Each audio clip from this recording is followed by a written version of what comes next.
Good afternoon, ladies and gentlemen, and welcome to the ALUMASC Group PLC annual results investor presentation. Throughout this recorded presentation, investors will be in listen-only mode. Questions are encouraged. They can be submitted at any time via the Q&A tab that's just situated on the right-hand corner of your screen. Please just simply type in your questions and press send. The company may not be in a position to answer every question it receives during the meeting itself. However, the company can review all questions submitted today and will publish those responses where it is appropriate to do so. Before we begin, we would just like to submit the following poll, and as usual, if you'd give that your kind attention, I'm sure the company would be most grateful. I would now like to hand you over to CEO Paul Hooper. Paul, good afternoon, sir.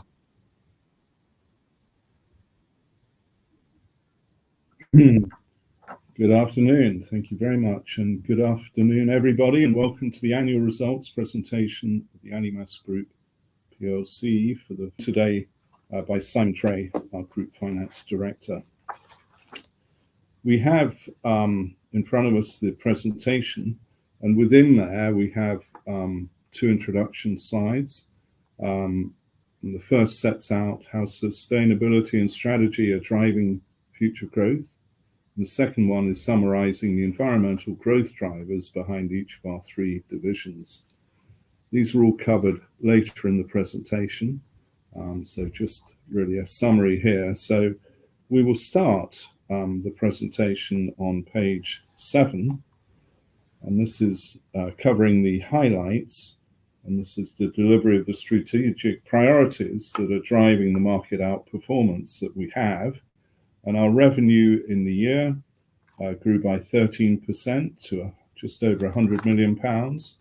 And that was against a very challenging end market. And the conditions were not that brilliant. The underlying PBT grew by 16% to a record £13 million. So we're pretty pleased with that. We acquired ARP, which came in really for the second of our second half year, and we benefited from that across those 6 months.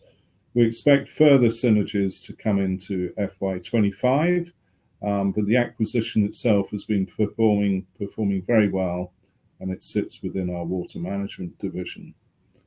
We had a strong cash flow performance of 120% operating cash conversion, and we have a strong balance sheet that gives us firepower. Our proposed final dividend is ahead by 6% to 7.3p, and the full year dividend plus 4% to 10.75p. How did we achieve this? It was really through the successful execution of strategic and commercial priorities. So although the UK construction market was down by 2.9%, the organic revenue growth within ALUMASC was 6.5%. So we outperformed the market, and we grew our underlying operating margin by 50 basis points to 14.1%. Now our target is in the 15 to 20% range, so we're knocking on the door. 80% of the portfolio is aligned with strong environmental growth drivers. We've had further progress, which we'll come on to on net zero initiatives. There's significant headroom to support future growth. And yesterday we announced the closure of our Dover site with its movement into our Wade facility at Halstead in Essex. And this follows a very similar process to when we moved our Sotrain business into there, saving around 900k 3 years ago. And this particular move will actually save in the order of £800,000 for our covers manufacturing. So there's a constant focus on efficiencies, reducing the number of sites, which will be now down to 5, and all of this helps our performance. We've got a clear line of sight on delivering growth ambitions, and this will include the continued outperformance of the UK construction market. Much of our improvements have been through self-help, and this margin growth through demand recovery will also help. So if we stand back and summarize this, over the last 5 or 6 years, we've performed pretty well, we feel. All divisions are ahead in this year under review, and we expect a market recovery coming into 2025, And with the efforts that continue to be made in all areas to improve margins, to improve sales, etc., with an uplift in the marketplace, which we haven't had for a while, we expect an acceleration of this performance with an increased drop through from it. So if we move now to page 8, we have been outperforming the UK construction market. We have a couple of charts here that show that it's been a little bit grim really in 23 and 24, but particularly for the housing outputs, which are in negative territory here. There's been a lot of pressure on public finances, political macroeconomic uncertainty, and it has subdued the markets. Now, also inflation, high mortgage rates, particularly for house construction, has had an influence, and those starts have fallen by 17.9% in 2023 and forecasted to fall by 11% in this year. But we all know there's a latent housing demand out there. It remains strong. The new government appears to be determined to increase the number of houses being constructed. So we see an improving outlook, and that will be through many factors, including speeding up local planning, and that is starting to happen in areas. Anecdotally, interest rates have begun to be cut, and those obviously improve mortgage rates, and that leads to further demand. Sustainability drivers remain strong, and legislation, we love legislation, that usually helps us with our launch of new products. And there are things like the Future Homes Initiative and Document L, which is focused on energy, Document F on ventilation, and O on overheating. And these are all areas of great interest to us. So, if I may, I will hand over to Simon to cover the financial review now, please. Thank you, Paul. As Paul mentioned in the highlights, FY24 saw group revenue increase by 13% and underlying profit before tax by 16%. This growth came from both acquisitions and from organic growth. ARP contributed 6.5% to the growth in revenue and 5.5% to the growth in underlying profit before tax after interest on the acquisition consideration. And we also saw 6.5% organic revenue growth and 10.6% organic profit growth. Good cost and price discipline saw gross margins 130 basis points ahead of FY23 at 38%. Underlying operating margins were also ahead of the prior year by 50 basis points. This was a result of both the increased volumes and also the investments in capability, which are improving our manufacturing efficiency. The operating margin of 14.1% is progressing towards our medium-term target range of 15 to 20%. Underlying profit before tax was £13 million, which is a record for ALUMASC. After tax, the rate of which increased in line with a higher UK corporation tax rate, underlying earnings per share was just under 8% above the prior year. And we've proposed a final dividend of 7.3p, which would take our full year dividend to 10.75 pence per share, a 4% increase on the prior year. And this is covered 2.5 times by earnings, in line with both our progressive policy and our desired dividend cover range of 2.5 to 3 times. Moving to the profit bridges and revenue bridge. In the first 6 months of ownership, ARP sales were 5.8 million and operating profits were £1 million. After interest on the acquisition consideration, their net contribution to profit before tax was 0.6 million. This year, price inflation was not a significant factor. Most raw material prices were stable or declining. Wage inflation is also reducing, and any increases in the year were largely offset by efficiency improvements. Accordingly, the remaining growth, £5.8 million of sales and £1.2 million of profit, was all organic, and pleasingly, all 3 divisions this year contributed. And we had a good cash flow performance this year. There was a £900,000 inflow from working capital, despite some pressure from our organic growth rate, and also some disruption due to the Red Sea crisis in terms of both shipping cost and time, all of which were well managed. Our underlying cash conversion, underlying cash generation before non-underlying cash flows, was 120% of operating profit, compared to 105% in the prior year. And these strong cash flows allowed us to continue to make investments to underpin future growth. Capital expenditure was a little higher than usual at 3.6 million. I'll cover some of the larger items later in the presentation, but despite the market headwinds, we've continued to invest in the business. And the net cash outflow to date on the ARP acquisition is £8.5 million, which comprises the initial consideration, plus the cash we acquired, less debt and working capital adjustments, and the first earn-out payment, which we made in January 2024. The final earn-out payment of £750,000 is payable in January 2025, subject to ARP's performance in the year to November 2024. And we've accrued that within these numbers as we expect it to be paid. After these cash flows, net bank debt closed at £7.2 million.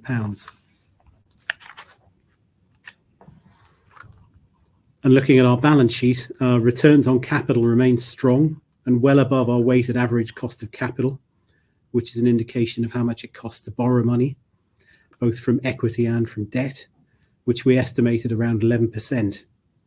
And we retain significant capacity for further investment, with our gearing, our leverage at 0.5 times, and facilities committed through to August 2027.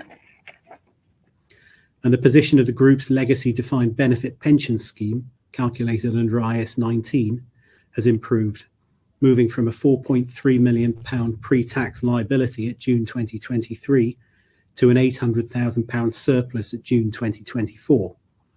This reflects the work we've done with the trustees to both improve and to de-risk the funding position. Annual contributions remain at the £1.2 million level agreed with the trustees at the last triennial valuation, and our next formal review is due in March 2025. We're continuing to progressively reduce the scheme's volatility, particularly to fluctuations in bond yields, and to plan an endgame scenario which takes into account the needs of both pensioners and shareholders. And finally, on finance, I've set out here the allocation priorities for the group's surplus capital. We aim to maintain debt leverage at a prudent level, which for us means below the level of 1.5 times EBITDA. And we prioritise organic growth where we get the best returns. We also seek to provide a progressive return to our shareholders, increasing dividends with profit, while looking to maintain a 2.5 to 3 times earnings cover. And we'll continue to seek M&A opportunities where they meet our acquisition criteria. We look for bolt-on businesses operating in our existing markets or close adjacents. And I'll now pass back to Paul for the business review. Well, thank you, Simon. As Simon has touched on, we have 3 divisions, and actually each of those, they've all, it's been very encouraging because they've all moved ahead of the prior year. And we will start with the water management one, which is the biggest division. And this grew its revenue by 21% to £48.3 million. And it grew its operating profit by 31%, 7.6 million. Underlying operating margin percentage grew to 15.8%. And we've touched on, we had the benefit of the 6 months of contribution from ARP. This has been a great acquisition. It's been very well run. It fits in well. We've had an integration team that has been finding a lot of synergies that will mainly benefit coming into the new financial year. In terms of organic growth in this division, the revenue grew by 7%, overall operating profit by 16%. We had a strong growth in export sales. We grew by 5 million. We doubled the exports to 10 million for the group. Most of this came out of this division. We put representation into Colombia and Latin America. We're coming into the Philippines. We put it into Dubai, and India is to follow. And we've had sales really throughout the world, including into Peru, Colombia, Mexico, Dubai, New Zealand, Australia, other parts of the Middle East. So it is growing, and we want to keep that going further, and we'll continue to invest in sales resource. You may recall that we've had a significant airport order at Chek Lap Kok in Hong Kong. And embarrassingly, this has run across a couple of year ends because the product hasn't been pulled through yet. But I'm very pleased to say that it's been started to be pulled through into this new financial year that we've just come into. Overall UK sales in this division have been resilient with strong access cover demand, mainly from government bodies, helping to offset reductions on the drainage side from project delays on slot drain, which are now starting to happen. We've touched on the Dover site closure, which is planned for the end of this calendar year, and manufacturing will move to an automated state.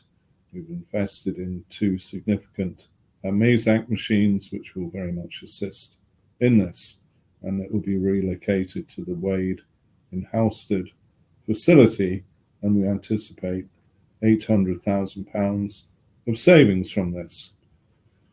So this is an opportunity, all of these actions, to accelerate our growth further. Now moving to page, the building envelope page, we're moving, and you can see that the growth in the revenue here has been 9%, £37.6 million, and we grew the underlying operating profit by 12%. Now, you may recall me saying that I expected an uplift in the second half year, because in H1 we've grown the top line, but we were slightly down on the profit, only slightly, and now this, as I anticipated, has come back. There have been some good activities here, 9% overall revenue growth, resulting in a 13% operating profit. So we've been taking market share here, and we've been hiring some very accomplished technical salespeople and giving good customer support, and this has really benefited the business. And we've also been involved in sustainable roofing systems such as carbon absorbing membranes. The brand Olivine has been very helpful in that respect. And then we've launched bio-solar systems with a partner who supplies the solar side of that. And we're doing the bio as in the green area actually helps to keep the photovoltaics cooler, and they function as a result of that much better. We have, in terms of strategic focus, long-standing relationships with specifiers, surveyors, multi-site property owners, which is an evolving theme. These are now, we're getting more of these as customers, and that's great because you get a line of sight into 1 or 2 years further forward where properties need to be refurbished, and then we can really benefit from that. Contractors and supplier relationships are also very important. It's mainly high-end specification work with low carbon systems, and we have a reputation for excellent customer service, and we give very good warranties. So let's move into the final division, which is house building products. And this was a remarkable performance, really, because we've touched on the reduction in activity of 18%, more or less, in 23, 11% reduction forecasted this year.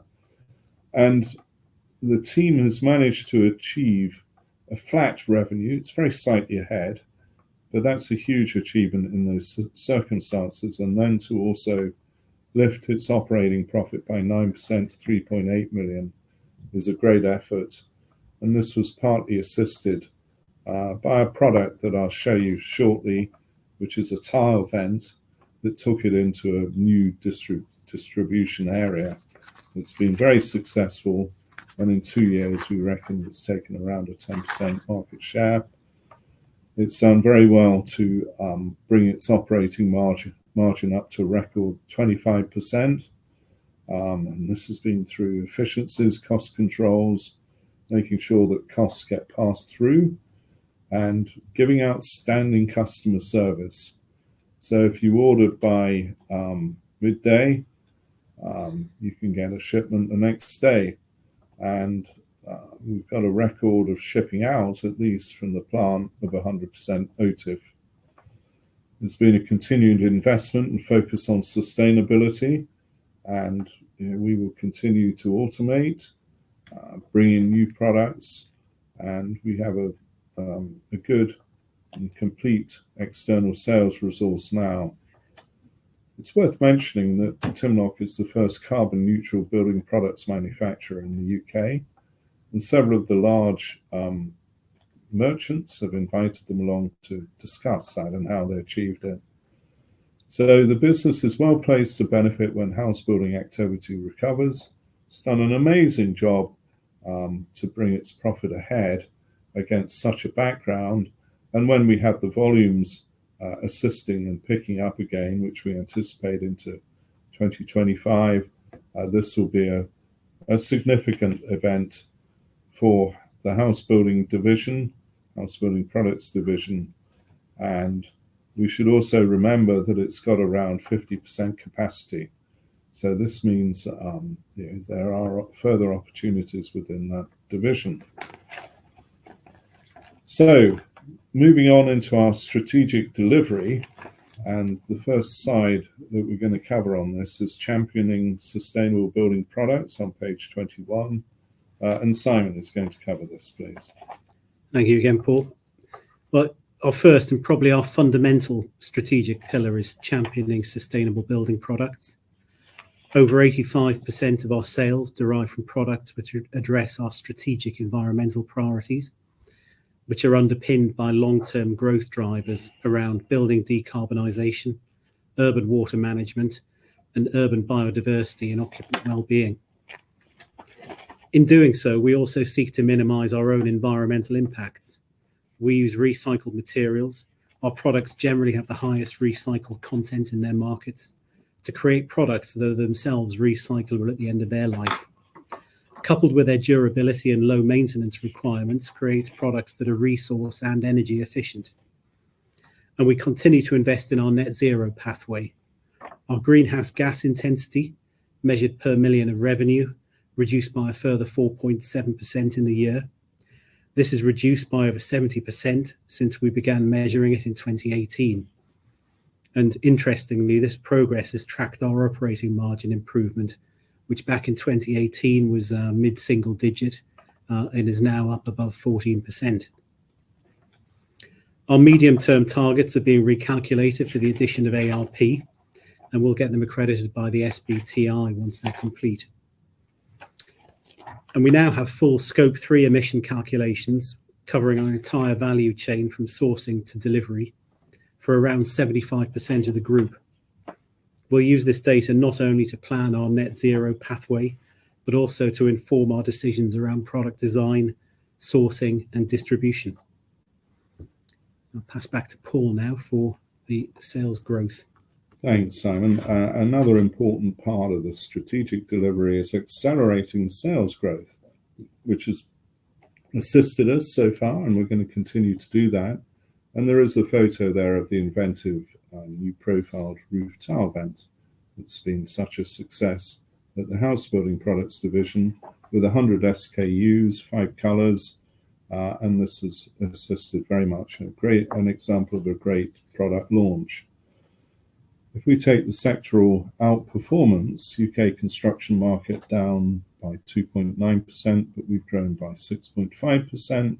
So we have outperformed. The UK has been resilient in terms of its sales, and we've had strong overseas sales growth.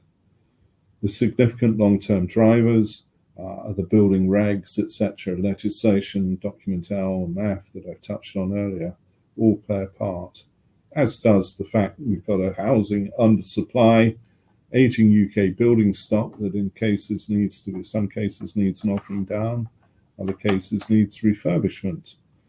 The legislation will really play a big part going forward as well.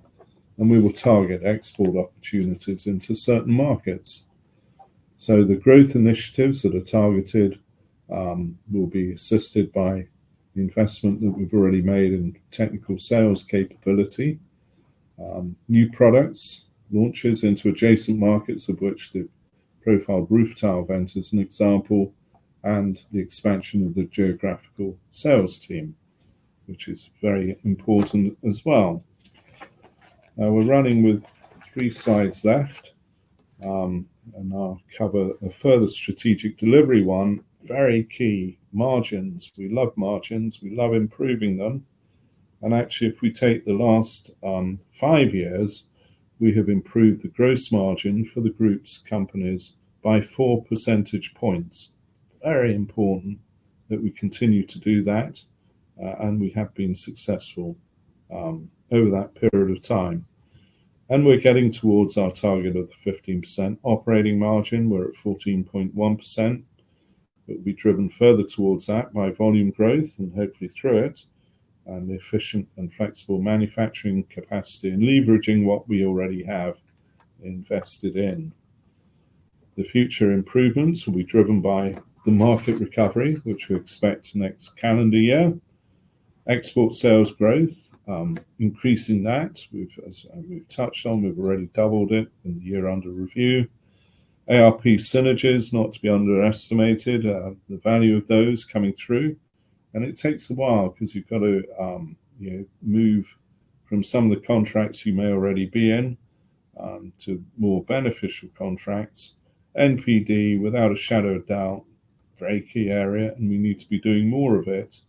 And then the automation of the access covers manufacturing will take place because we planned it, we've got the equipment, it's already being tested out, and that is going to be a good opportunity. Plus it will bring a higher quality product that will be more appreciated by our customers. As always, further efficiency gains will be sought, and that goes without saying. So if I may, I'll ask Simon to cover the final strategic delivery side, please, which is value enhancing investment. Thank you. Our strong financial position, as mentioned, allowed us to continue to invest in future growth, as well as investing in our organisational capability, particularly sales, marketing and product development. We spent £3.6 million on capital items in the year. This included around £2 million of investment at our Halstead site in buildings, machinery and tooling to automate the manufacture of our access covers. This is currently a largely manual process taking place at our site in Dover. And we today announced the planned closure of this site, scheduled for December 2024, which will save approximately £800,000 on an annual basis. Capital cost to complete the project of around £1 million is scheduled to be incurred in the first quarter of the current financial year. And site closure costs of around £800,000 this year are expected to be largely offset by the proceeds from the sale of the land and buildings in Dover. And we also invested around £400,000 in our ERP systems. ERP, or Enterprise Resource Planning Systems, are the accounting systems that also integrate our purchasing activities, our warehousing, our manufacturing, and our selling and distribution. We've got about 80% of the group now on a common ERP platform. And as well as planning to move the remaining sites over, we're using the better data the systems provide to improve our customer service and to inform our commercial decision making. And we also completed the acquisition of ARP in the year. Based on their extremely successful start within the group, we expect to pay the final earn-out in full in January 2025. And we expect synergies, principally around procurement, cross-selling and organisational capabilities, to bring the effective acquisition multiple below 5 times over the next year or two. And as I mentioned, we retain significant headroom, around £18 million based on current committed facilities at June 2024, for further investment to continue to underpin our ambitions for the business. And I'll pass back to Paul for the outlook. Thank you, Simon. And this is our final slide on page 26. And it summarizes that the medium-term drivers remain strong. Building safety regulations, supportive environment are all assisting. The undersupply of new houses and the age of UK building stock, which means some of it will have to be knocked down, some refurbished. We have the capability to exploit further our export opportunities, and we continue to invest in there. And we have a clear line of sight on further delivery of strategic and commercial objectives. The higher growth environmental markets and export potential will be absolutely focused on. We expect further margin improvements from the Dover closure, ARP synergies, and investments in ERP and CRM.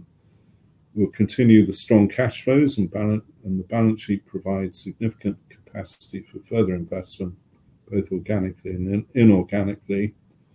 The positive momentum that we finished our financial year under review will continue and has continued into the new financial year. So I'm very pleased to report that. The board is confident of another year of growth, and there's an opportunity to deliver significant shareholder value as markets recover. So really, to conclude, we've had 5 years of consistent growth, mostly through self-help, with forecasts for market improvements coming through in the next calendar year. We anticipate the ability to be able to accelerate our performance. So thank you very much. And we'll now move to questions, I believe. Perfect. Paul, Simon, if I may just jump back in there, and thank you very much indeed for your presentation this afternoon. Ladies and gentlemen, please do continue to submit your questions just by using the Q&A tab that's situated on the right-hand corner of your screen. But just while the company take a few moments to review those questions that were submitted already, I would just like to remind you that a recording of this presentation, along with a copy of the slides and the published Q&A, can all be accessed via your investor dashboard. Simon, Paul, as you can see there in the Q&A tab, we have received a number of questions throughout your presentation this afternoon, and thank you to all of those on the call for taking the time to submit their questions. But Simon, Paul, if I may just hand back to you just to read out those questions and give your responses where it's appropriate to do so, and then I'll pick up from you at the end. Thank you. Thank you very much. Yes, I'll read the first question out, which is asking for an update on the buyout position of the pension liabilities and the group's thoughts on that. I mentioned earlier in the presentation we had a £0.8 million IAS 19 surplus. Just for those who don't know, that is the accounting method of calculating pension liabilities.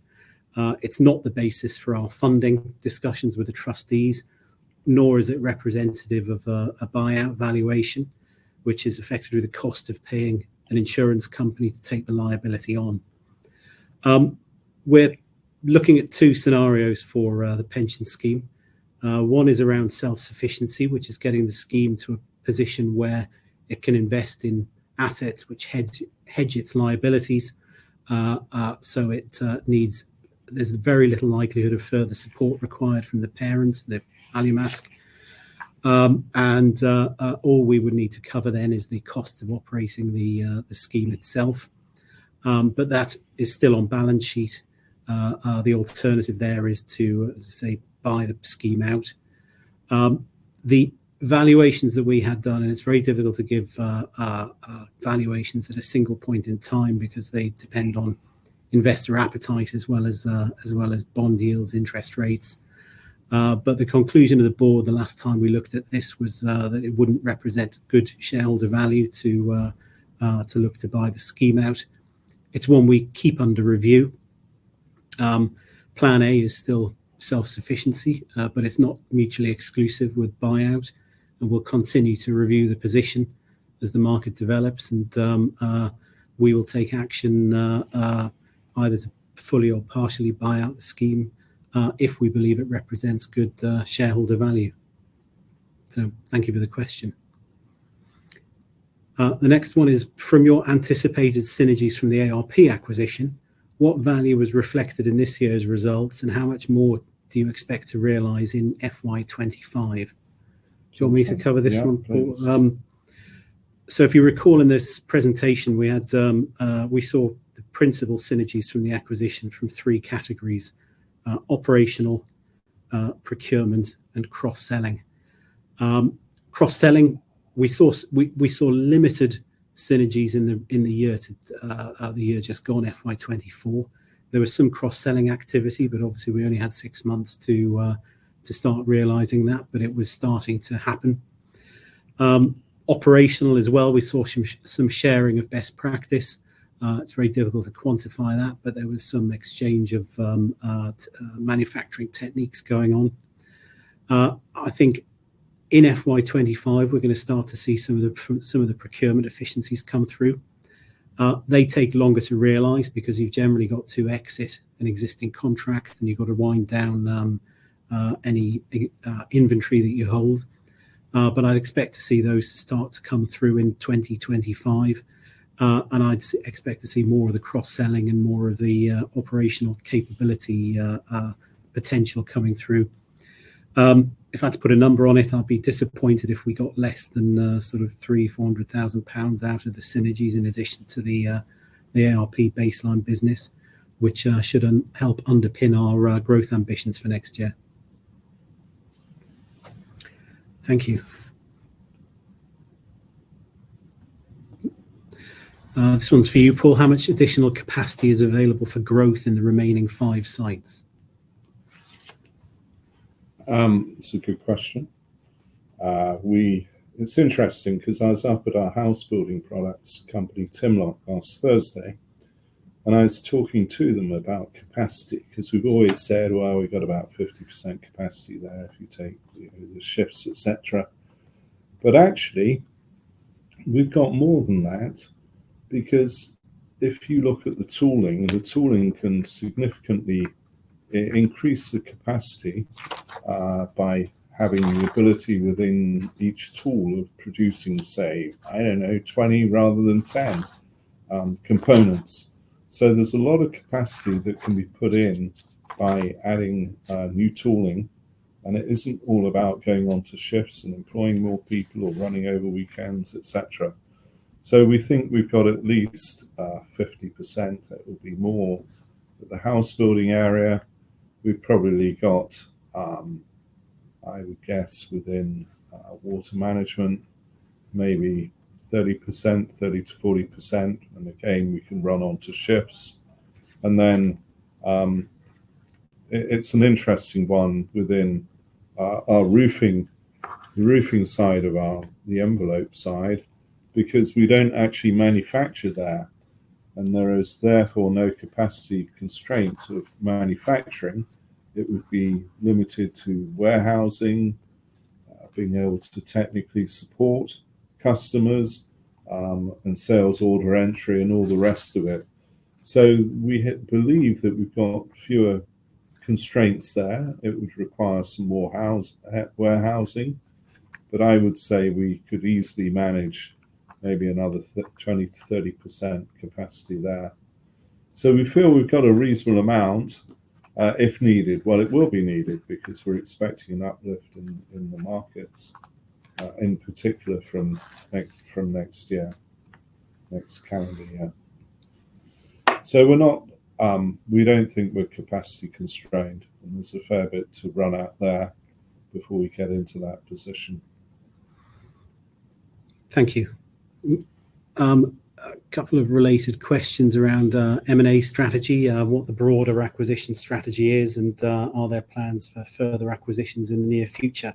Do you want to? And if so, in which areas of the markets? We definitely do aspire to do more M&A.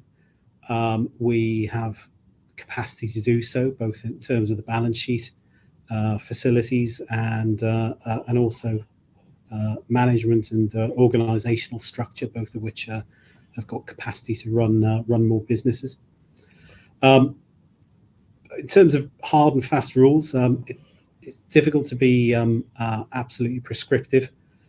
We'd be looking for bolt-ons, which means less than £20 million, probably enterprise value, so consideration pre-debt. They'd have to be operating in something that we're very familiar with, and ideally ticking an environmental box, so slotting into the long-term growth drivers that the rest of the business is. Areas that we're looking in within the roofing division, I think there's opportunities there to add products to the range to improve their capabilities and their offerings to their customers. Water management, I think there are definitely some scale and consolidation benefits you can realize within that market. You can also add technology to or further technology to the offering there, and parts of the water management systems that we don't currently offer but sell into. And Timlock, I think there's opportunities there to add volumes and more brands into a very successful model, and use the spare capacity, use the know-how and the customer service that Timlock have got to help another business grow as fast as they are. So I think we're fairly agnostic into which division it might go into, but we have some criteria that we have to be firm on, because we don't want to dilute the portfolio, and we don't want to bring a bad one in. Correct. Agree with all of that. Yeah, thank you. Okay, just scroll down. A couple of questions around Dover. Freehold property to realise at Dover. Yes, all the property that we have in the Dover site is freehold, so there's nothing leasehold to exit there. Are there any legacy liabilities related to cladding from Levelux? No, I'm not aware of that. No, we don't believe there's any continuing liabilities from the Levelux business.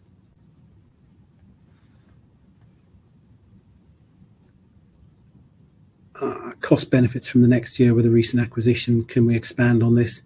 I guess one thing I didn't touch on my earlier answer, Paul, was around the operational capability side and the opportunities from having two sites in Burton Latimer and Leicester.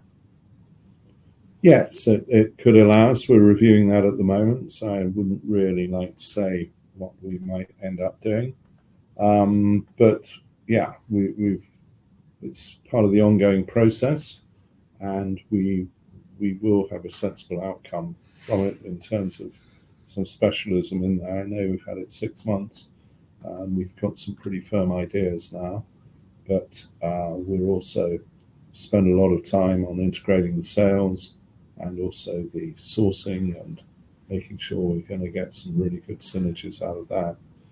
But the manufacturing is one to not be ignored, because there are possibilities there too. But I don't want to comment any further than that. Okay. And are there any other airport opportunities out there, such as the new Dubai airport expansion? Yes, there are quite a few. Sorry, let's be careful here.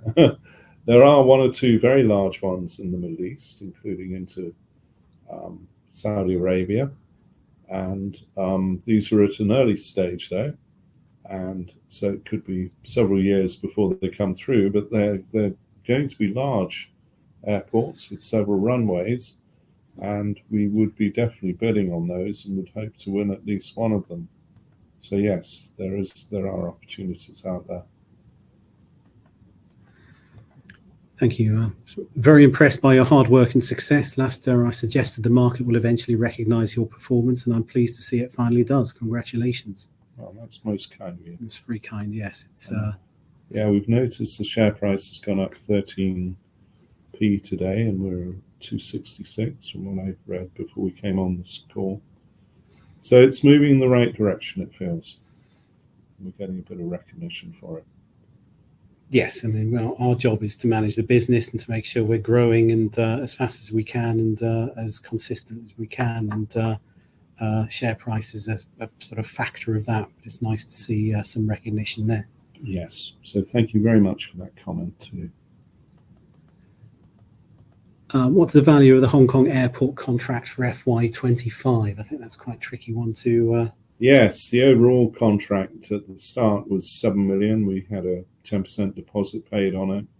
We've come into this new financial year with around 6 million, I think, Simon, of the contract to run. They have started pulling the product in, but we can't say whether it's going to be half of that. We just don't know. It's gone on for several years now, but at least we've made a start. We'd hope to have some of it come through in the year, but other than that, I can't really say. Can you comment any further, Simon? No, and I think having sat through 2 year ends, trying to guess when the contractors might call off the product. I'm just relieved that they are starting to do so in some volume now, and exactly. But it is beyond our control, so it's not one that we can manage. No. And I think that is it. I think covered the pension scheme. Did you say on the pension scheme? No, I think we've covered the last one. I think it relates to an earlier one. Okay. Paul, Simon, if I may just jump back in there, and thank you very much indeed for addressing all of those questions that came in from investors this afternoon. And of course, if there are any further questions that do come through, we'll make these available to you immediately after the presentation has ended, just for you to review, to then add any additional responses, of course, where it's appropriate to do so.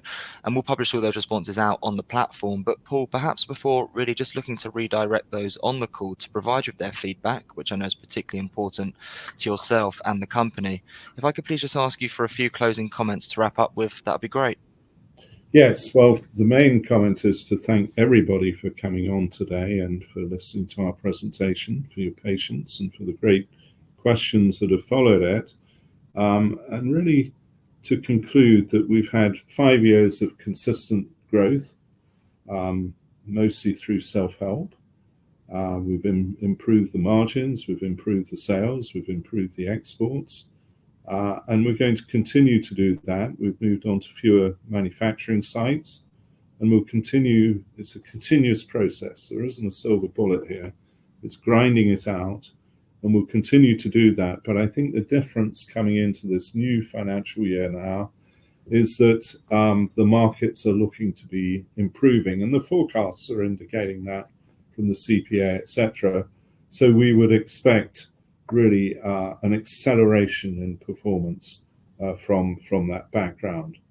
So I think that's probably all I want to say at this stage, other than again to re-emphasize the great thanks for your interest in ALUMASC today. Perfect, Paul, that's great. And thank you once again for updating investors this afternoon. Could I please ask investors not to close this session, as you'll now be automatically redirected for the opportunity to provide your feedback in order that the management team can really better understand your views and expectations. This will only take a few moments to complete, but I'm sure will be greatly valued by the company. On behalf of the management team of ALUMASC Group PLC, we would like to thank you for attending today's presentation. That now concludes today's session, so good afternoon to you all.